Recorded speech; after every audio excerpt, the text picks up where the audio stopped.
اهلا بيكم في قناتي دودي موريس، والنهارده مع الجواكت الفورمال ومجموعه مميزه من الجواكت الكروازيه الصوف والجواكت المبطنه عموما.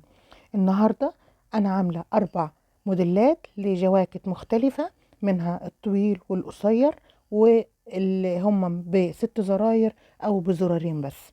هنبتدي النهارده اول موديل ده جاكيت مبطن فورمال كامل كروازيه، بطانه كامله الستان، للجاكيت وللكم بطانه كامله مع جيوب مع 6 زراير، وكمان 6 في الكمين، 3 في كل كم.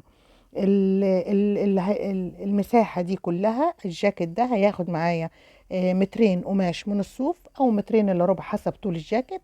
وانا عندي هنا الموديل ده الجاكيت قصير حسب صاحبته وطالباه، بيبقى لحد بداية الجيب في جيب البنطلون. في اللي بيبقى طول الجاكيت لحد الهانش. هنشوف في نهاية الفيديو موديلين لموديلات محجبات الجواكت الطويلة، هنشوف الشكل بتاعها بيبقى ازاي. الموديل ده اخد معايا 2 متر الا ربع بالظبط قماش، ومتر ستان للبطانة او متر وربع حسب برضو انتي تصريف القماش معاكي هيكون ايه، او عرض الستان هيكون معاكي ايه. طبعا الستان ده ستان بطانة بتاع جواكت، مش ستان تفصيل، مش بتاع هدوم يعني، عشان يبقى الستان بتاع البطانة بيبقى ناشف شوية، بيشد معاكي الجاكيت وبيديكي الشكل الحلو بتاع الجاكيت اللي احنا شايفينه. تمام. الجاكيت هنا كروازيه، المساحة اللي بتبقى قدام فيها الزراير بتدي شياكة للجاكيت. هنا فضلنا ما نعملش جيب خارجي، عملنا جيب شق من جوه عشان خاطر ما يبقاش فيه خطوط مختلفة كتير في الكارو. الكارو منتشر خالص السنة دي ومحبوب جدا، طالع موضة. يعني أنا الشتا ده من أوله وإحنا شغالين على الجواكت اللي هي الكارو. الكارو شكله ظريف، وكل ما بيكبر الكارو كمان بيدي شياكة أكتر. زي ما احنا شايفين الجاكيت ده، الجاكيت تفصيله مش هياخد اكتر من ساعة زمن معاكي، الباترون بالتفصيل بكل ده. الطريقة سهلة جدا. وكمان لو انت حابة اكتبي لي في الكومنت طريقة تفصيله ازاي، هنزل لك فيديو بالطريقة بالتفصيل كامل بالظبط. تمام. ده كده بداية الموديل كده لما الجاكيت مفتوح. المثلث اللي تحت في الجاكيت ده لما بيكون الجاكيت قصير بتظهر اكتر، طبعا بتدي شياكة اكتر للجاكيت اللي هي تحت الزراير اللي هو في نهاية الجاكيت.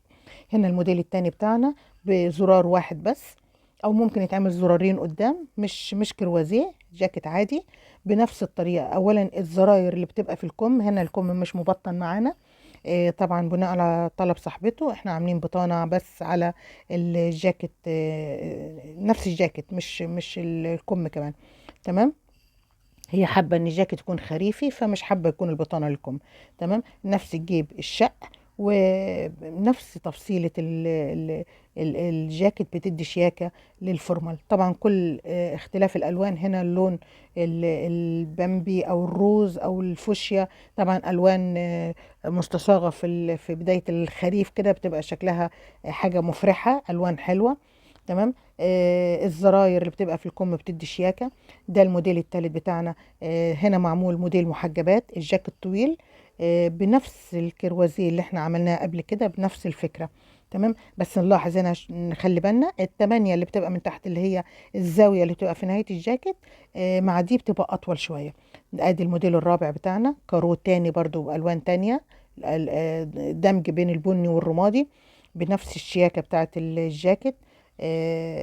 هنا برضو بطانة كاملة، 6 زراير قدام و6 في الكم، كل كم فيه 3.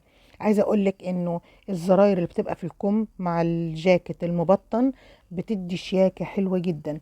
طبعا هنا الزراير صغيرة بنحط 3، لو الزراير كبيرة شوية نوعا يعني بنحط 2 بس.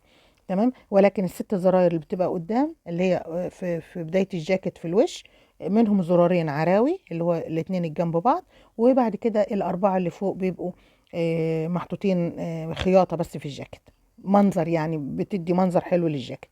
تمام. الجيب الشقة افضل حاجة للصوف الكارو. لو الصوف كارو صغير ممكن نعمل غطا للجيب، او ممكن نعمل باندا كده او شكل ظريف للجيب من بره يبقى خارجي. ولكن انصحك لو انت هتعملي الكارو الكبير، لا الكارو الكبير اعملي الجيب شق بس، علشان خاطر تضارب الخطوط مع بعض ما يبقاش مدي شكل صعب كده او مش ظريف يعني. تمام، احنا بندور على الحاجه الشيك اللي نعملها بايدنا وتبقى حاجه مميزه ومحبوبه. اتمنى ان نكون كل الافكار اللي احنا بننزلها في القناه مفيده لحضرتك.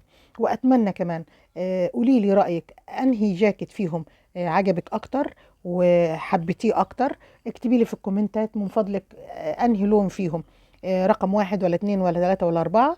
ويعني رأيك يهمني، لأنه كده بيبقى تواصل بيني وبينك، علشان خاطر القناة تستمر وأقدم لكم أفضل حاجة ممكن تفيد. وطبعا أنا ببقى فرحانة إن أنا بعمل حاجة تفيد حضراتكم، وده شيء يسعدني طبعا.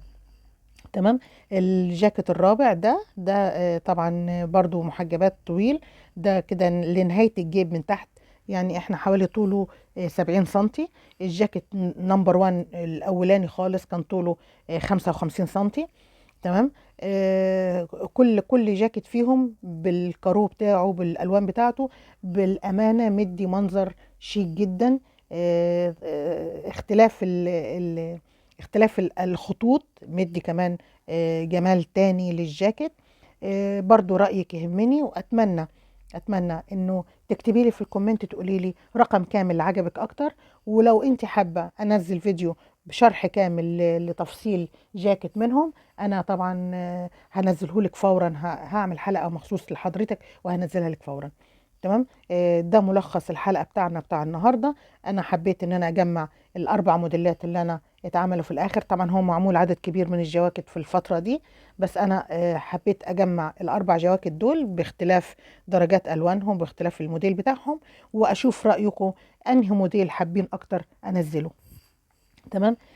طبعا القناة للإفادة، وأتمنى أنها تكون فعلا بتقدم حتى لو معلومة بسيطة تفيد حضرتك.